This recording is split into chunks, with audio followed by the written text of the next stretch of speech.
about a 1914 Wheaton gas pump. It's been done in a way like no other. Believe me, it started out white and it was extremely ugly, like most things that we get, and that it was bad. It was really bad. It had panels all falling off of it. There's a lot of pieces that weren't on it. You can see right now it's got a lot of bling to it. This is all literally gold plating. Anything on it that's gold is gold plating. The front of it is all gold leaf. It's got the original, the style hose on it that it had in the day.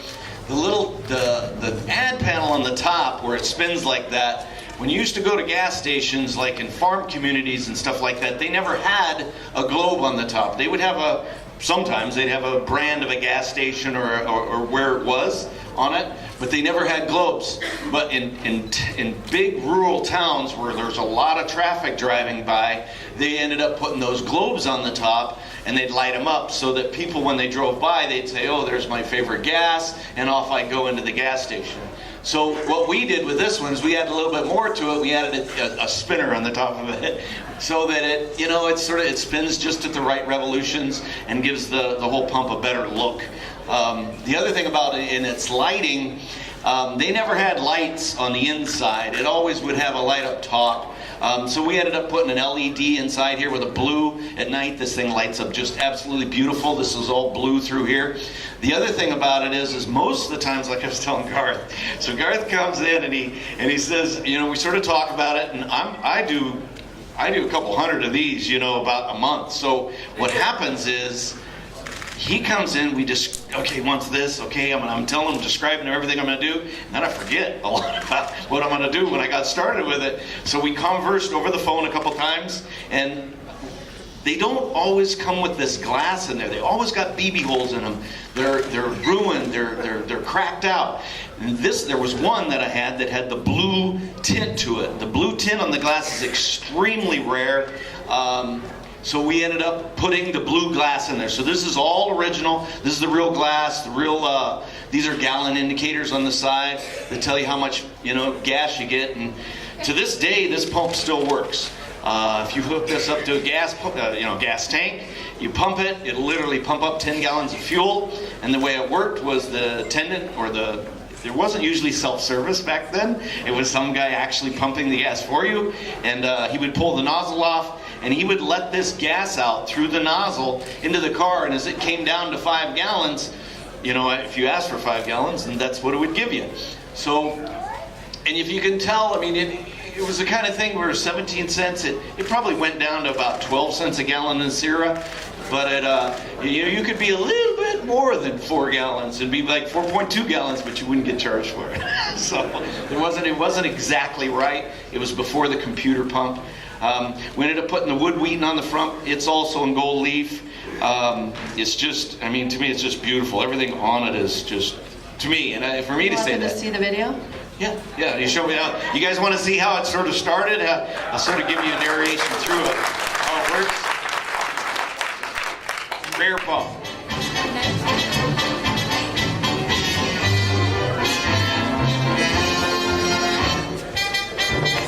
Okay, so this is Kelly is our videographer, and she does all the video. And so this is about the teardown right now, and Kyle and I are sort of going over what's got to be done to the pump, what has to be filled in, body work, so he knows everything, and he's going to take it apart. As you're watching this video, you're going to see him run into a bunch of trouble with removing everything. Rust is always an issue. And things don't just come off, they break off. And we can't have that. We have to keep the pieces.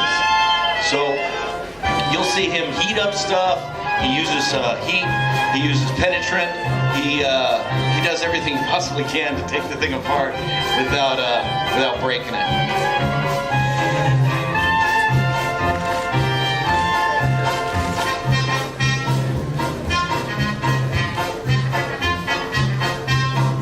You like the music?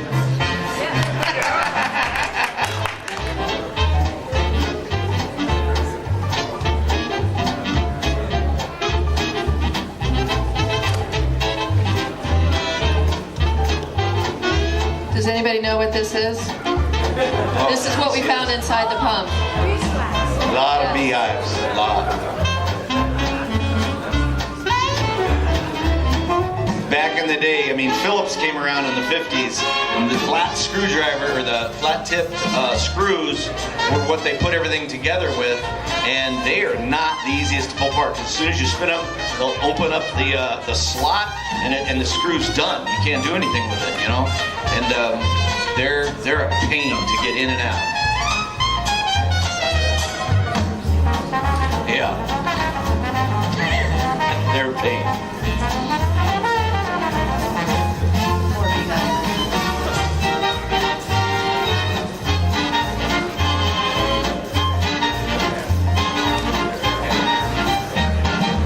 So as you can see, I mean, he's using everything to get these screws out. I mean, this was over about 6 hours tear down. Yeah, it's about a 6-hour tear down to tear down one of these pumps. What happens is sometimes I'll get guys doing tear downs, they don't know what they're doing, which is usually cowboy, and he'll get into a project and he'll just grind every nut and bolt off. Well, then it goes through the body process, and it goes out to paint, and he forgets. Nobody takes out the stud that's locked in the threads. So we're painted, and now all of a sudden it comes to assembly, and I've got to drill out all these screw heads, and it's not good. It's really, really bad. So now I have Kyle doing tear downs because he knows how it's got to go back together correctly. He's been on this for 6 hours, and Kelly's filming him the whole time. We don't know who's more impatient, him or I, at this point. Wait till you see how frustrated Kyle is at the end. He's like...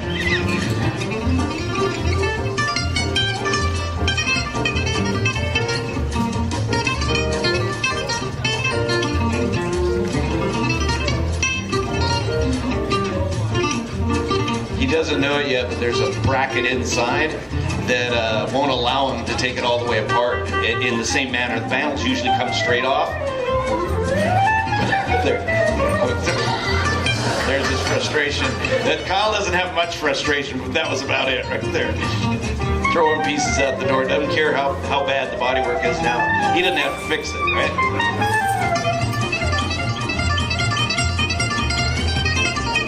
There's that little bracket stuck in there. We're done, thank God. Yeah, see? Thank you, Kyle.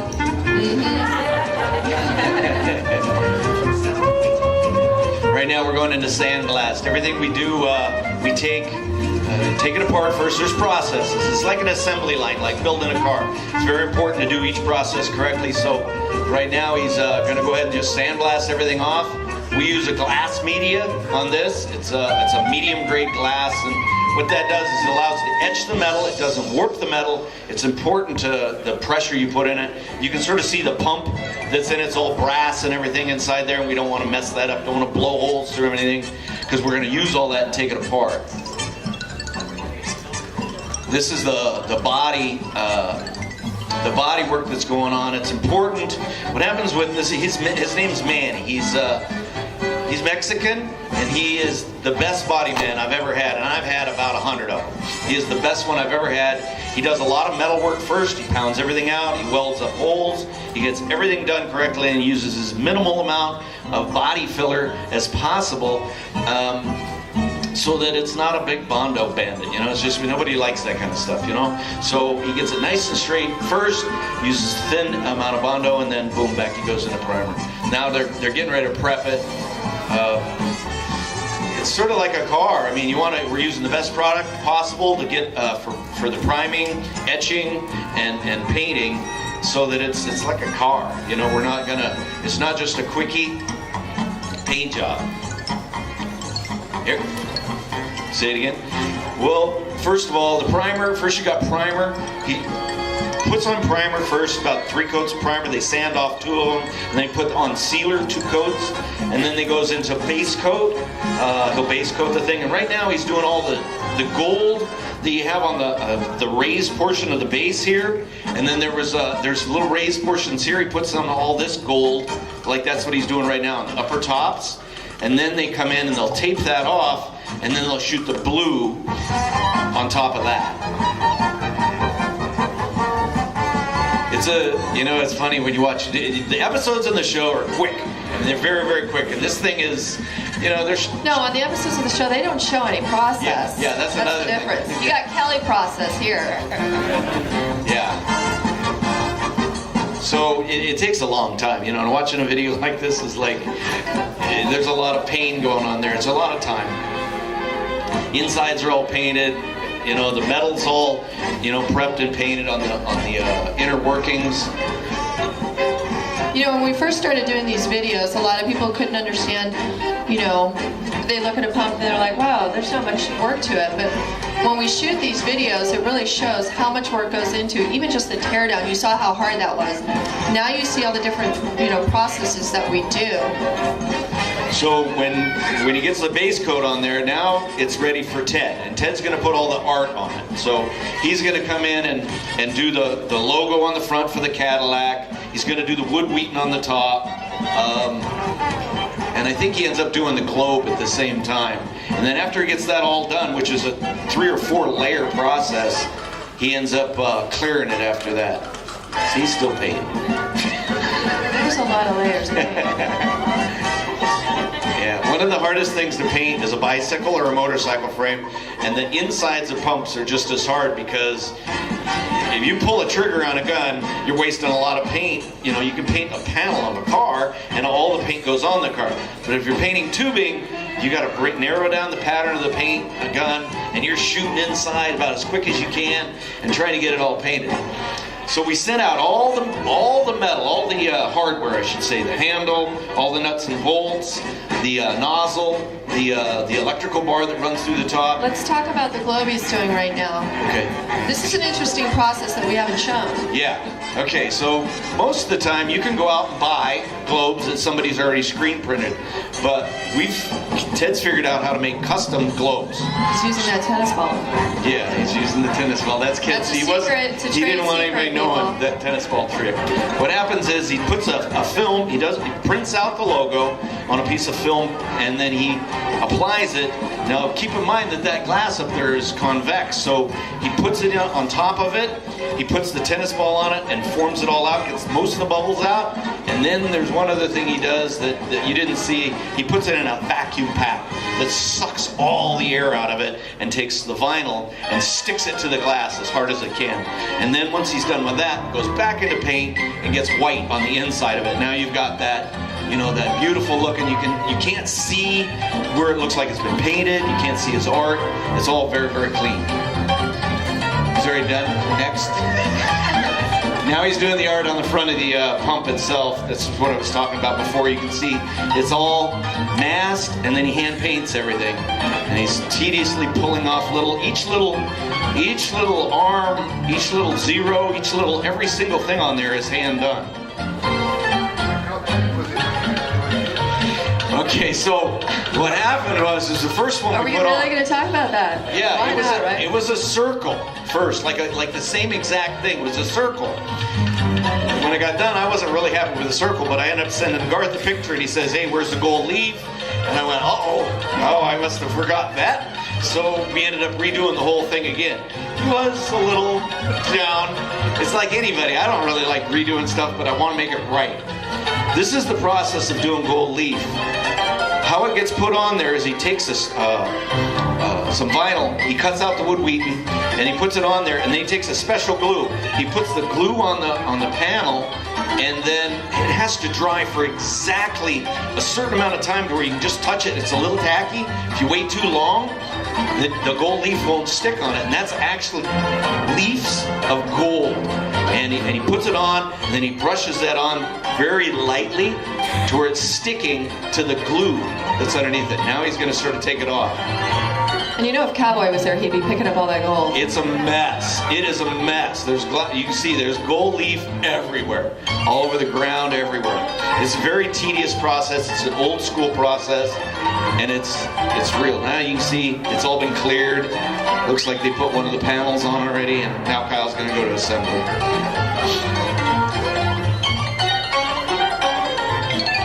That's the glass going down in right now. And if you look behind it, there's a bunch of clear glass.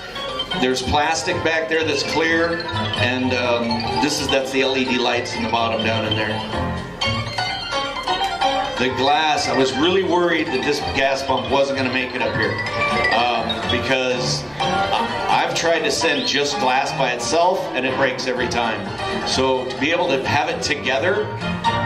And it made it all the way here from Las Vegas. I was freaking out because otherwise. Without breaking. That was our first question to Garth. Yeah. Broken glass. Yeah, because I'd be up here right now. I'd still be working on this, fixing it.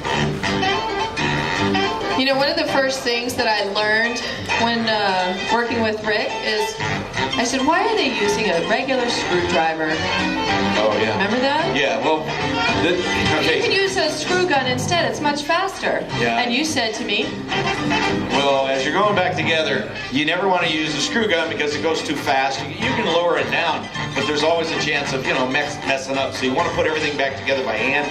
That way you don't strip anything. The other thing, you're not going to make a mark on your brand new project you're putting together. So what I tell the guys is the way you hold your hand on a screw, you got to literally put your finger all the way over it to where if you slip, you nail your hand. You cut it wide open, and a couple times like that, you won't make a mark on the machine ever. Kyle has been doing this for 5 years, 6 years, and he has a lot of scars in his hand, but no scratches on the machine. I'm very happy about that.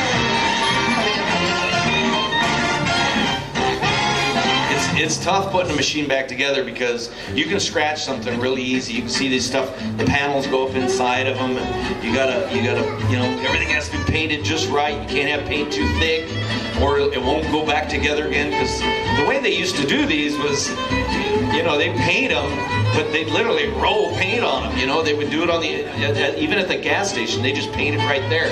And they weren't there for beauty, so it's very hard to make one really, really nice.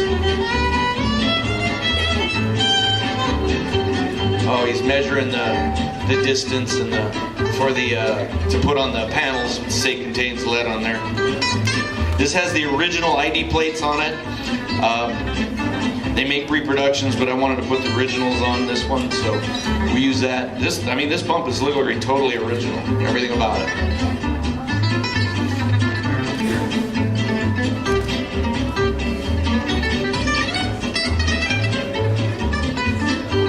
When Kyle started, my biggest thing, I used to use Phillips screws because when we built Coke machines, we wanted to be fairly fast. We were just to make money. That was it. This was 32 years ago. Now we put these slotted screws. Everything's got to be just the way it used to be. And all the screws heads are lined up. Like if you have a flat running this way, each one of the heads are gonna match themselves up. Just looks better. Looks cleaner. Now it's all lit up. He's got it lit in the dark.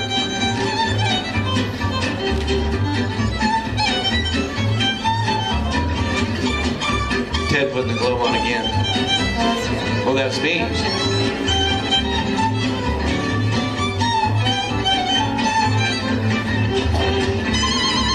There you go. One blinged Cadillac. That's what Cadillac's all about, right?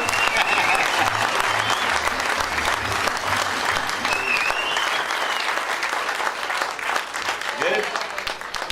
Thank you guys very much. It was an honor to be able to do this project for up here. I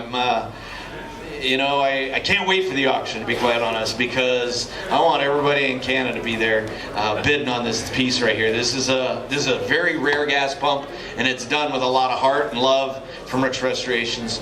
And I want to thank you guys. I hope you love it.